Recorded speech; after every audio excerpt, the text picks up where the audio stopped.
各位弟兄姐妹，大家早安！我们要进入《使徒行传》第26天的共读。今天早上要请敏元执事来带领我们大家做开始的祷告。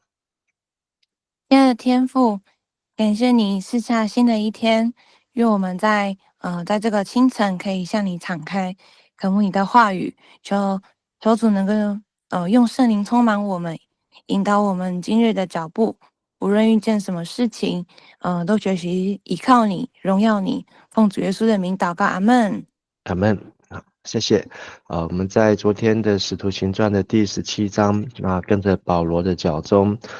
从腓立比一路往庇哩亚、帖撒罗尼迦，然后来到了雅典。也看见保罗他向犹太人传福音是要根据圣经证明耶稣是基督，向希腊人传福音是要用智慧让主耶稣能够进入到人的心当中。也看见虽然帖撒罗尼迦的人没有庇哩亚的人开明，但是也在帖撒罗尼迦的教会留下了帖撒罗尼迦前后书宝贵的教会书信。哥林多的人虽然没有雅典的人尊贵，但也留下了宝贵的哥林多前后书的书信，所以万事互相效力，叫爱神的人得益处。今天我们要继续来跟着保罗的脚踪来完成他第二次布道旅行的最后一段，也就是从雅典回到安提阿。跟着这个地图，我们再做一次复习，就是保罗第二次的宣教旅行是从安提阿出发，从陆路经过了大树，然后往叙利亚基利家，来到了特庇路斯德，同时也带着提摩太，然后往以哥念到和比西底的安提阿，一路经过了加拉太省还有弗吕家，耶稣的灵不许他们往庇推尼去，他们就一路往西来到了特罗亚，在特罗亚见了异象，穿过爱琴海的萨摩特拉，来登陆欧洲地站是尼亚波利，接着来到了腓立比城，再从腓立比一路来到雅典哥林多，这一段特别在哥林多待了一年6个月，有18个月的时间。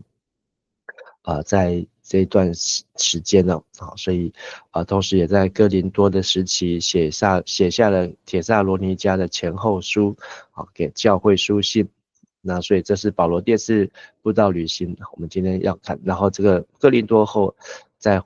从以弗所回到了凯撒利亚、耶路撒冷，再到安提阿。所以是一个非常漫长，而且是一个不容易的行程。但是靠着主的帮助，也在这次宣教旅行当中看见上帝的同在。接下来我们要请敏元来带我们来读18章的1到6节。这事以后，保罗离开雅典，来到哥林多。他在那里遇见一个在本都出生的犹太人，名叫雅居拉。新晋和妻子百基拉从意大利来，因为皇帝克劳地命令所有的犹太人离开罗马。保罗去看他们，留下来跟他们一起工作，因为保罗一向靠制造帐篷维持生活，跟他们是同业。每逢安息日，保罗都会到会堂去跟人家辩论，劝导犹太人和希腊人归信。希拉和提摩太从马其顿来的时候，保罗就用全部的时间传讲信息，向犹太人见证耶稣是基督。可是当他们反对他、毁谤他的时候，他就抖掉身上的灰尘，对他说：要是你们灭亡，罪不在我，你们自己负责吧。从今以后，我要到外邦人那里去了。好，谢谢。保罗来到了哥林多，在马其顿省的下面是亚该亚省，也是希腊半岛的南边。和雅典呢是经过一个海峡。哥林多它也有一个地形，是方便于这个海运，所以他们要从希腊半岛的东边到希腊半岛的西边，会走坚革里到哥林多的这条路线。如今哥林多已经把这个路线呢开凿挖成运河，所以船只的航行就可以直接通往从爱琴海一直到往这个意大利半岛的地方。那哥林多发展的相当的早，主前8世纪就已经在成为希腊富庶繁荣的大城。那在政治上，却没有罗马的法律和法纪。那但是呢，在哥林多的人民呢，以享乐还有骄奢来淫逸来闻名，看重是商业的利益，却轻视道义。许多的神庙都其实就是妓院，假宗教之名来放纵肉体。那在哥林多全盛的时期呢，那当地的自由人就有20到25万人，奴隶更多，可见每一个人都有，平均算下来，每个自由人都有2个以上的奴隶来侍奉来服侍。那哥林多在当时罗马帝国也是人口最多的第4大城哦。好，那除了罗马，再来就是北非的亚历山大，再来是安提阿，再来是哥林多。那在今天可以看到哥林多的许多的遗迹和考古的遗址。好，那可以看见当时可见当时人口之多。好，那留下来的这些考古遗址遗迹也非常的多。那也可以看到这个哥林多运河，好，他已经把它开凿挖通。好，那但是在使徒行传保罗的时期是还没有挖通这条运河，所以他们是通过航行到这一岸，然后再上路，登上路，再用车子拉到另外一边，然后再继续搭船。所以这也是在早期非常重要的一个行业，一个工作。那可以看到哥林多的古城，还有它的空照图。好，那可以让我们来想象。好，那保罗从雅典来到了哥林多，那和雅典是一个应该连空气闻起来都不太一样的地方。雅典人喜欢无所事事，喜欢东谈西讲，喜欢听听不同的新闻，喜欢来辩论这个形上学看不见的东西。但是哥林多呢却是享乐主义，那他们是活在当下。好，那他们有钱赚，然后生活过得安逸，那离罗马也近，所以他们等于是一个在这边是一个享乐之地。保罗来到哥林多，好，那并没有提到说那时候希拉和提摩太有没有和保罗会合，但是在那里他遇到一个本都，就是在罗马出生的犹太人，那叫做雅居拉。雅居拉这个名字呢是拉丁名字，意思是老鹰。那不久前他带着妻子百基拉从意大利来。好，那百基拉呢在英文很多人喜欢用这个名字Prisca。那它的意思是古老的。那他从意大利本来是住在意大利的罗马的犹太人。好，那因为是皇帝克劳蒂这个皇帝，我们在11章的时候有介绍过，就是他那时候安提阿教会有预言克劳蒂皇帝的年间的饥荒好，那也以至于安提阿教会也带着一笔奉献去到了耶路撒冷。好，所以克劳蒂命令呢犹太人要离开罗马，所以雅居拉和百基拉他们就从罗马来到了哥林多这个城镇这个城市。那在哥林多呢，他们是以制造帐篷为业，所以保罗去投靠他们。好，那这里说保罗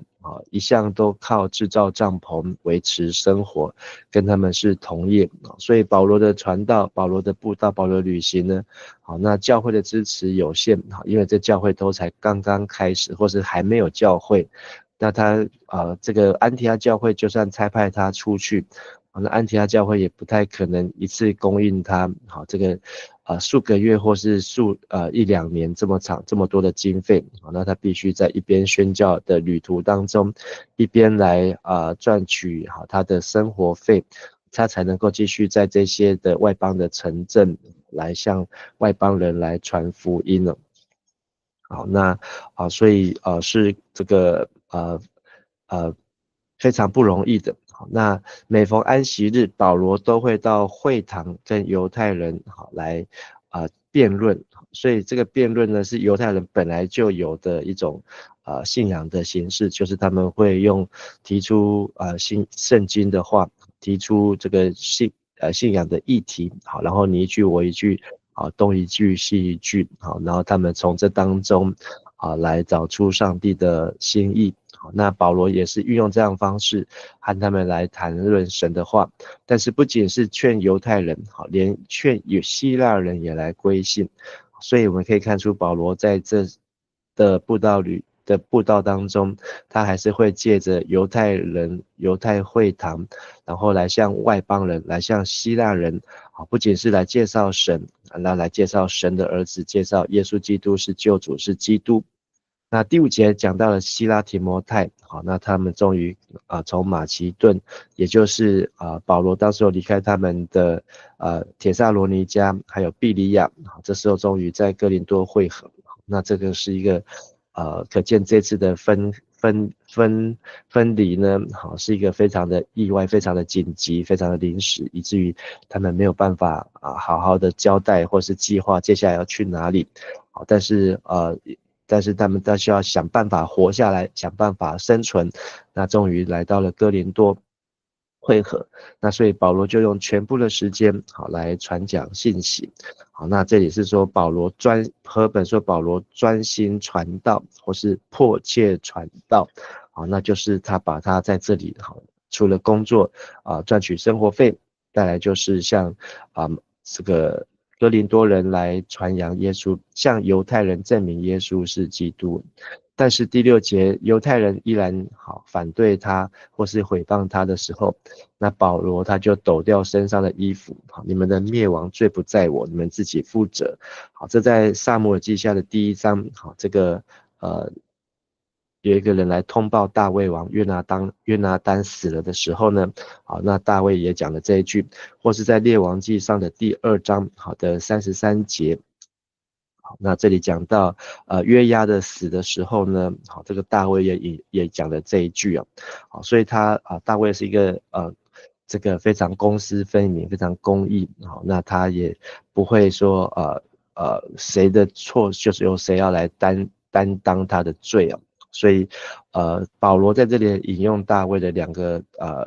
例子，就是他在这里他是非常的敬虔，也是非常的尽他所能的，但是不是别人不相信，或是别人不接受，或是别人来毁谤抵挡耶稣，并不是保罗不尽力，而是这些罪不在保罗的身上。但是保罗也一样在这边再次的宣告，我从今以后我要往外邦人那里去所以保罗呢本来意思是在这里他有点要放弃了这个哥林多这群的信徒，或是在哥林多的福音工作但是我们接下来看保罗他为什么又留在哥林多。请敏媛带我们来读7到11节。于是保罗离开他们，去住在一个敬畏上帝名叫提多犹士都的家里。他的家靠近会堂，会堂的主管基利斯布和全家都信了主，还有许多哥林多人听信了信息，也信了，并接受洗礼。有一个晚上，保罗得了一个异象，主在异象中对他说：“你别再害怕，只管讲，不要缄默。有我与你同在，没有人能伤害你，而且在这城里有许多我的子民。”保罗就在那里住了1年半，把上帝的道教导他们。好，那保罗他离开了这群犹太会堂，但是他却住在一个提多犹士都那在提多犹士都的这个名字呢，有人认为就是罗马书16章23节的该犹。好，那这个该犹呢，在哥林多前书1章14节也有提到，甚至在使徒行传19章的29节也有提到了这一位的该犹。好，那可能是在哥林多当中一个重要的一个人物。那本来可能保罗要离开哥林多，然后或是离开犹太人的圈，但是他却到了这个提多犹士都的家中。那这提多犹士都他也是一个敬畏神的人，所以而且他的家离会堂很近。甚至第8节讲到会堂的主管叫做基利斯布基利斯布这个名字的意思是卷起来卷起来。但所以连犹太人的主管就是也跟他的全家都信主，所以让我们联想到在腓立比教会的狱警狱卒的全家也信主。那就因着这样，好，那所以这个提多尤士都和这个基利斯布让保罗在这边心灰意冷，好，本来对这个传道工作已经放弃了，却又打了一个强心剂，所以还有包括许多的哥林多人听得到就相信，而且受洗。好，所以保罗本来来到从雅典，他在雅典有一个心里面的难过，就是心里面的愤慨、怒火中烧。在雅典有这么多的偶像林立，但是他在亚略巴谷山上的辩论呢，也让亚略巴谷的其中一位议员丢尼修来，或是杜尼修来信主。那他来到哥林多，也透过这个提多尤士都还有基利斯布，那他们这一群人的加入，那让保罗他又得到了信心。第9节讲到，在某个晚上，主就在异象对保罗说：“不要怕，只管讲，不要沉默。”那这个不要怕。好，我们可以看到哥林多前书的第2章，保罗他有提到他刚刚来到哥林多教会的时候，他心里面的压力。但是呢，在这里的时候，不仅是有这个有这个提多尤士都和基利斯布，他们给保罗的支持，那还有希拉和提摩太，那同时还有主给他的意向，就是在这个地方不要停止宣讲，不要停止传道。第10节说，因为有我与你同在，没有人会下手害你，在这城里有许多属于我的人呢。所以其实就算还没有在这里建立教会，还没有把耶稣基督的福音带来，但是这里上帝已经预留许多的人，比如说像提多尤士都，他就是一个敬拜神敬畏神的人，好像基利斯布他是一个犹太人，那他管会堂，是会堂的主管，但是呢也因着在这里做工传道，他们也信了耶稣。那在哥林多教会，我们会发现这个哥林多前后书会发现这个教会呢，的确是有很多的问题，但是问题多也表示这里的人也多，也表示这里的人口，这里的教会他们所接触的福音也做工的机会更多。所以11节讲到保罗在这里总共住了18个月，就是1年半了。好，那是保罗目前出来传道旅行当中最长的一站。那也在这里呢，把上帝的道都来教导哥林多的信徒。所以本来放弃犹太人只想往外邦人，但是呢这句话讲完之后呢，就得到了接纳，也甚至也有犹太人也全家都受洗，所以让保罗让他继续在这个地方能够来传道。所以我们从使徒行传的时间表当中可以看到，保罗从第2章大概是主后30年的五旬节，到主后第10章的主后40年哥尼流事件，这当中呢大概有主后34年的司提反训到主后35年的保罗信主。那在第50年是耶路撒冷会议，这当中经历了12章的雅各训道，在主后44年，以及13章保罗的第一次布道旅行在主后47年。那在耶路撒冷会议之后没多久，主后50年又展开了第2次布道旅行。那这次布道旅行是主后50到53年，这当中光在哥林多就花了1半的时间1年半的时间。好，那我们也可以看上面保罗的书信，那最早有可能是在第1次布道旅行回来之后所写的加拉太书，那以及来到哥林多所写的帖撒罗尼迦前后书，那以及在第3次布道旅行当中，在所写的哥林多前后书还有罗马书，那以及在保罗被捕之后达到罗马监狱写下了4封监狱书信，以及他从罗马监狱离开之后又写下了3封的教牧书信。好，那可以看到使徒行传跟保罗的时间表和年代可以对照起来。所以主后30年是五旬节，40年是哥尼流事件，50年是耶路撒冷会议，主后60年是保罗前往罗马，主后70年是耶路撒冷被毁所以大概每10年的一个间隔，也可以看见保罗的传道的期间也相当的长，有20多年左右，和这个马街在传福音，马街传福音是29年了。好，那我们刚才有提到，第1次布道旅行在安提阿写的加拉太第2次是在哥林多写下了帖撒罗尼迦前后书，第3次布道旅行在以弗所写哥林多前书，腓立比写哥林多后书，在哥林多写罗马书。好，那第4次还有跟受到尼禄皇帝逼迫时候写下了提摩太后书等等。好，我们之后再来提。好，最后再请敏元带我们来读12到17节。当加流出现亚该亚总督的时候，犹太人集合起来攻击保罗，把他拉上法庭，控告他这个人教唆别人用不合法的方式敬拜上帝。保罗刚要开口，加流对犹太人说：“假如这是你一件冤枉或犯法的事，我当然要耐着性子听你们。既然所争论的是你们法律上的一些字眼名词，你们自己去解决吧。我不愿意审判这样的事。”于是把他们赶出法庭，大家就揪着会堂的主管索提尼，在庭前殴打他。这事加流也不过问。那在这个亚该亚省好的省长是加流。好，那我们今天对加流不认识，好，但是在使徒行传的时候，在加流一定是一个出名的人物。好，那也有许多他的历史上的记载。好，加流这个名字是拉丁文的名字。好，那意思就是以牛奶为生，可能大家养牛或是在卖牛奶。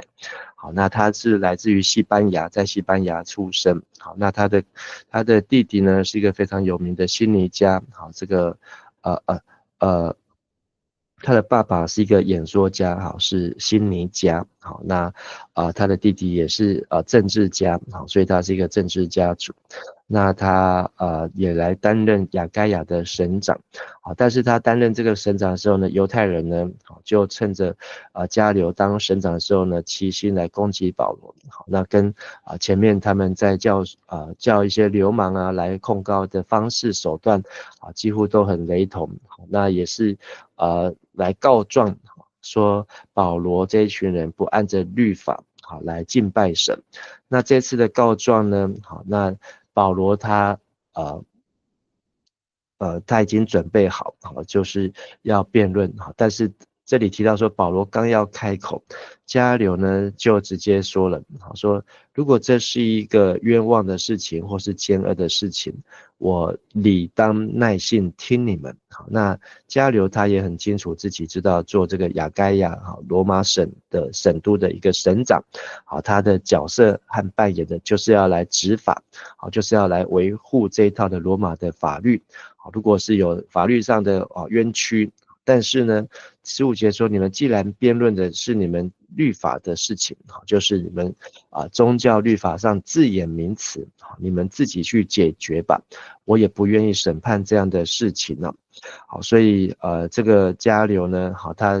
跟这个比拉多的这个心态有点像好，就是当初耶稣好被卖，然后被控告，那比拉多甚至还洗手，好，说这事不关他。好，那这其实罗马人好，他们的有这套的律法呢，好，的确是有坏也有好，好，就是让他们不会偏颇。好，但是加流也是一样的，好，就是让犹太人自行去处理。但是这样表面上看起来自行去处理，我们看后面的16、17节。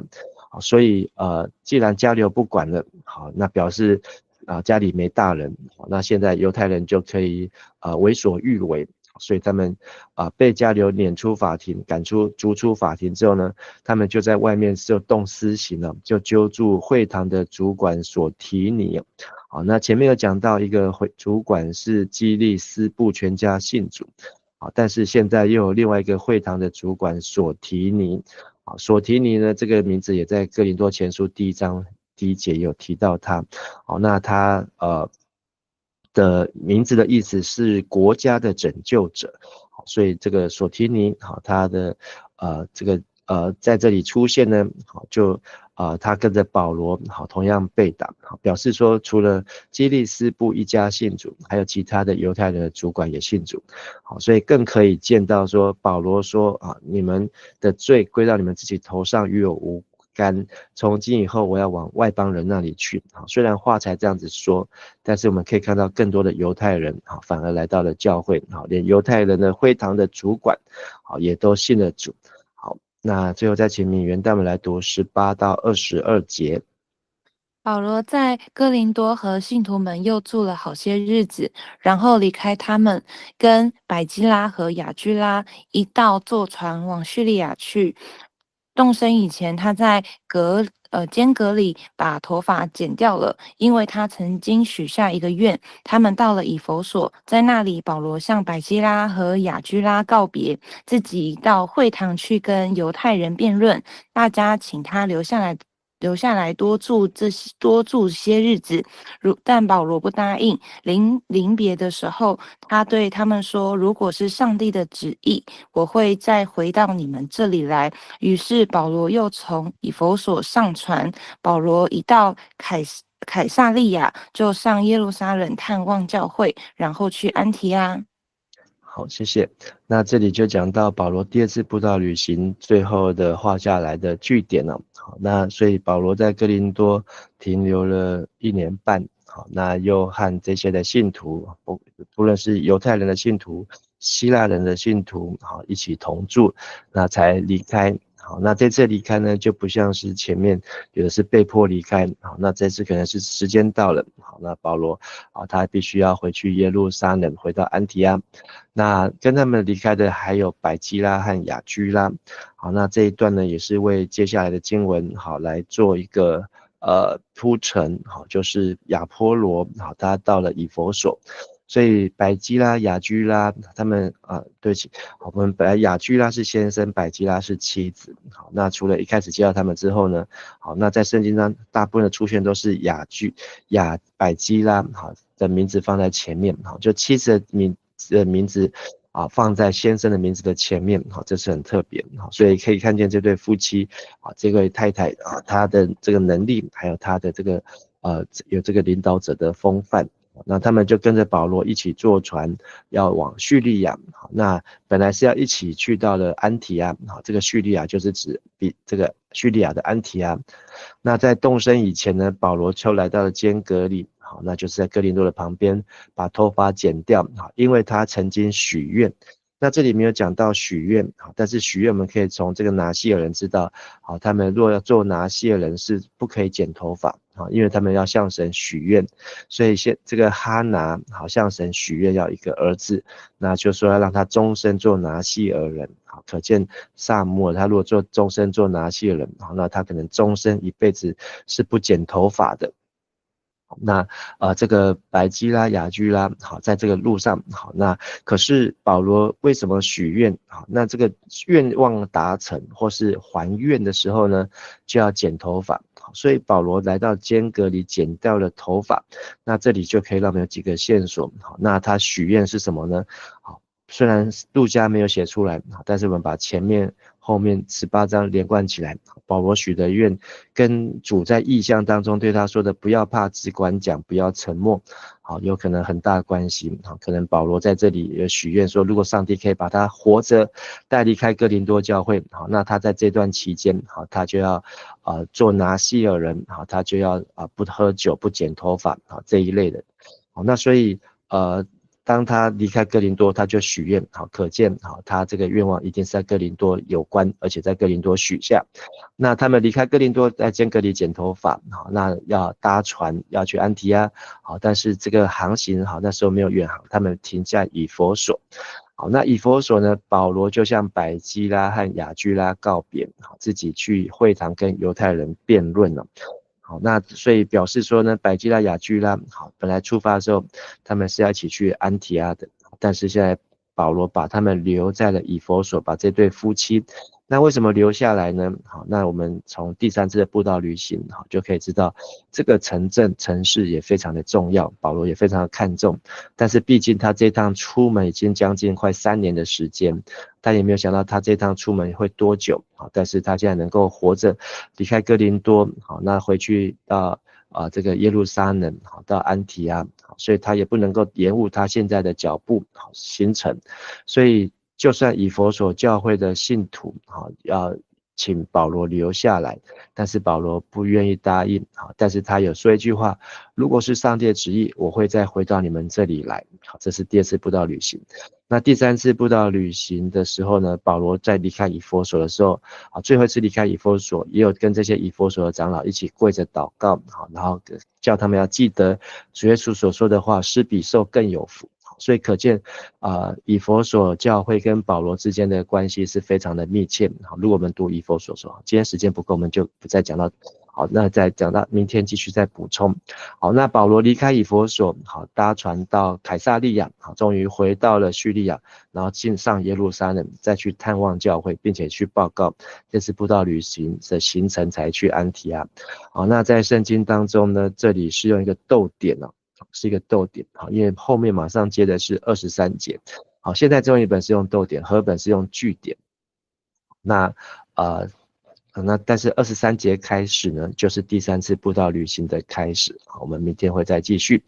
好，那从今天这段经文18章，好，让我们看见保罗他劝导的不仅是犹太人，还有是希腊人。那他用他的智慧，还有用他的上帝给他口才能力，都来规劝人来信靠耶稣就是救主基督，来证明。同时当他面对邪恶的时候，主也提醒他不要怕，只管讲，不要沉默，因为主与同在，与他同在，在这城里有许多神的百姓和子民，所以为了神的百姓子民，不要轻易的离开。那么也看见在这犹太人恶人先告状，那告不赢的时候呢，就会台语说 Kika 挡球，就是会拳打脚踢。好，那甚至有这些信徒也受到了逼迫，受到了迫害，就如同他们在腓立比所遭遇的。但是呢，只要是出于上帝的旨意，我们看见保罗他就会平安的再回到这个地方来。因为在当时的时代，他们每次离开几乎都是一种生离死别，不晓得能不能再见面，不晓得能不能再回来。但是那时候保罗许愿要平安的离开哥林多，现在呢在以弗所呢又许下一个愿，说如果是上帝的旨意呢，我会再回到你们这里来。所以我们看见在当时跟神所做的祷告，上帝的确也帮助，的确也垂听了。好，我们一起来祷告。亲爱的天父上帝，我们向你献上感谢，看见保罗在亚该亚省，在哥林多这个以罪恶荒淫荒诞闻名的城市，但是神你却让他在那里停留了1年半，让他能够在那里和同工一起来传福音，同时能带领犹太人外邦人来信主。从哥林多前后书，我们更看见这是一个非常不容易是一个让保罗非常心烦，或是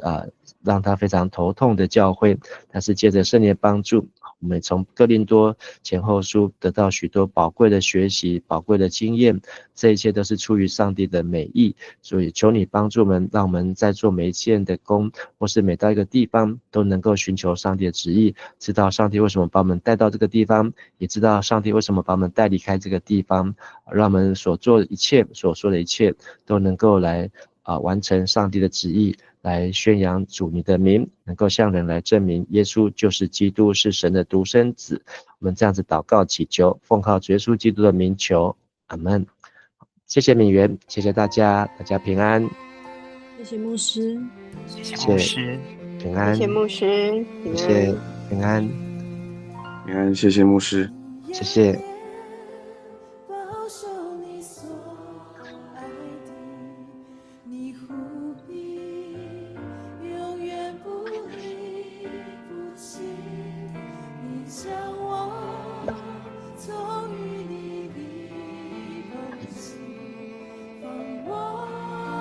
谢谢牧师，谢谢平安，平安。